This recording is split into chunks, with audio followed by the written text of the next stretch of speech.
भाग्य और पुरुषार्थ। एक धनी राम नाम का एक सेठ था। उसे अपने धन और दौलत का घमंड था। उसके 4 लड़के थे। एक दिन उसने अपने चारों लड़कों को अपने पास बुलाया और उनसे पूछा, तुम किसके भाग का खाते हो? हम सब अपने भाग का ही खा रहे हैं। सेठ के तीनों लड़कों ने एक साथ जवाब दिया। सबसे छोटे लड़के चैतराम ने कहा, इस संसार में कोई भी व्यक्ति किसी दूसरे के भाग्य का नहीं खाता, इसीलिए मैं भी अपने भाग का ही खाता हूँ, आपके भाग का नहीं। यह सुनकर धनीराम को क्रोध आ गया। उसने डांटते हुए चैतराम से कहा, तुम अपने ही भाग का खाते हो तो निकल जाओ मेरे घर से। धनीराम की पत्नी उसे समझाया बुझाया लेकिन वह नहीं माना। उसने अपने बेटे को घर से निकाल दिया। चैतराम को विदा करते समय उसकी माँ ने उसे कुछ रोटियां दी। उसके पिता देख न सके, इसीलिए उन रोटियों के अंदर चांदी के सिक्के छिपा कर दे दिया। चैतराम घर से निकल पड़ा। चलते चलते रास्ते में रात पड़ गई। वह काफी थक गया था। तभी उसकी नजर एक सुनसान गुफा पर पड़ी। वह गुफा के अंदर जाकर सुस्ताने लगा। कुछ देर बाद उसे नींद आ गई। आधी रात को कुछ लोगों की आवाजें को सुनकर उसकी नींद टूट गई। उसने गुफा से 4 लोगों को बातें करते हुए देखा।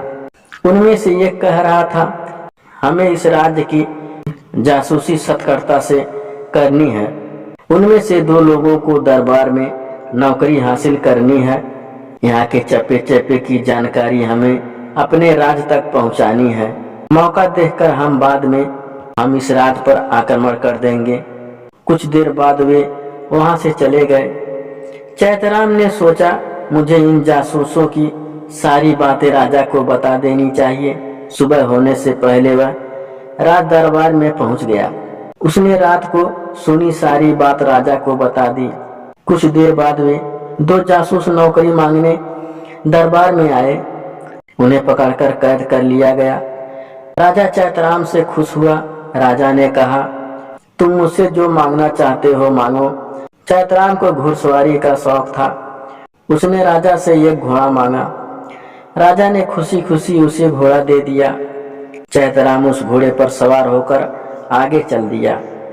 उसे भूख लगी तो उसने अपनी माँ की दी हुई रोटियां खाई।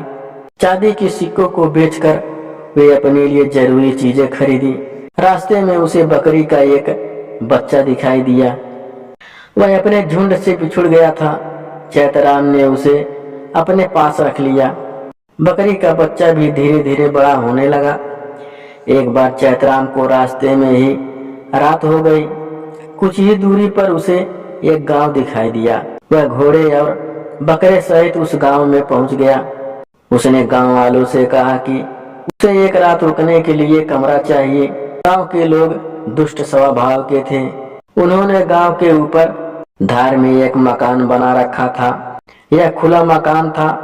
उसमें दरवाजे और खिड़कियां हमेशा खुली रहती थी। रात को वहां ठंडी हवा आती थी। जो भी आती रात के समय उस गांव में आता, गांव वाले ठहरने के लिए उसे इस मकान में ले जाते। रात की ठंड से सुबह वह यात्री मरा हुआ मिलता। वह उसका सामान और पैसे वापस में बांट लेते। गांव वालों ने चैतराम की व्यवस्था उसी मकान में कर दी। पहले तो सब ठीक रहा। जब ही रात ठहरने लगी, तेज ठंडी हवाएं चलने लगी। आधी रात को ठंड बहुत बढ़ गई। इस ठंड में कैसे जीवित रहा जाए, इस पर चैतराम ने अकल दौड़ानी शुरू कर दी। उसे मकान में एक जंदरा हाथ की चक्की दिखाई दिया। उसने उसे हाथ से चलाना शुरू किया। जंदरा चलाते चलाते वह पसीने से तरबर हो गया। उसने सारी रात इसी तरह काट दी। रात खुलने पर गांव के ठग वहां आए। चैतराम को जिंदा देखकर उनके आश्चर्य का ठिकाना न रहा। वे बोल पड़े, अरे तुम जीवित कैसे हो? मेरे ठंड में जीवित रहने का राज यह बकरी है। चैतराम बोला, बकरी कैसे? रात को जैसे ही ठंड बढ़ती गई, मैं इस बकरे को कहता गया, बुको बाखरू झाड़ू, हे बकरे इस जाड़े को खा। बुको बाखरू झाड़ू, हे बकरे इस जाड़े को खा। मेरी बात को सुनकर यह बकरा जाड़े को खाता रहा, इससे पूरा कमरा गर्म रहा। चैतराम की इस बात को सुनकर गांव के ठगों की नजरों में वह बकरा खटखटाने लगा। चैतराम की इस बात को सुनकर गांव के ठगों की नजर में वह बकरा खटकने लगा। उन्होंने उससे वह बकरा बेचने को कहा। चैतराम पहले माना करता रहा, किंतु बाद में उसने वह बकरा भारी कीमत में उसने उन्हें बेच दिया। चैतराम के वहां से जाने के बाद गांव के ठगों में उस मकान में रहने की होड़ लग गई। उस मकान में रहने के लिए आ गए। जहां वे सोए थे वहां उन्होंने एक कोने पर बकरे को बांध दिया। रात में जैसे ही ठंडी हवा चली, उन्होंने बकरे की देखकर कहना शुरू किया, बुको बाकरू जाड़ू। ठंडे और बरसी गई। देखते ही देखते गांव के ठग वहीं ढेर हो गए। आगे चलकर चैतराम ने एक युवती को रोते हुए देखा।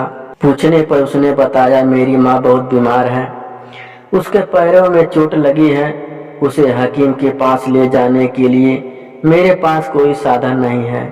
चैतराम ने उसे अपने घोड़े पर बिठाया। वह उसे उसके घर ले गया। वहां से उसकी बूढ़ी माँ को घोड़े पर बिठाकर वह हकीम के पास ले गया। हकीम की दवाई से वह स्वस्थ हो गई। चैतराम कुछ दिनों तक उन्हीं के घर रहा। बुढ़िया ने अपनी लड़की का ब्याह चैतराम से कर दिया। चैतराम अपनी पत्नी के साथ घर वापस गया। घर पहुंचकर उसने देखा कि उसके माता पिता बूढ़े हो चुके थे। उनमें अब काम करने की ताकत भी नहीं रही थी। उसके तीनों भाई गरीबी में जीवन यापन कर रहे थे। चैतराम को देखकर उसके पिता बोले, बेटा तूने सच कहा था, इस संसार में हर व्यक्ति को अपने ही भाग्य का खाना पड़ता है। जो दूसरे के भाग्य पर निर्भर करते हैं उसे तेरे भाइयों जैसे अभाव और गरीबी में जीवन बिताना पड़ता है। चैतराम पत्नी के साथ माता पिता के पैर छूते हुए बोला, हर व्यक्ति को अपने भाग्य के अनुरूप वृद्धि और परिश्रम से जीवन में कुछ पाना पड़ता है। मैंने जो भी पाया अपने भाग्य और परिश्रम से पाया है, किंतु आपके दिए चांदी के सिक्कों ने मेरी बहुत सहायता की थी। सिक्कों वाली बात धनीराम अभी भी नहीं समझ पाया था, लेकिन उसकी माँ की मुस्कुराहट बता रही थी कि उसे यह बात अभी भी याद है।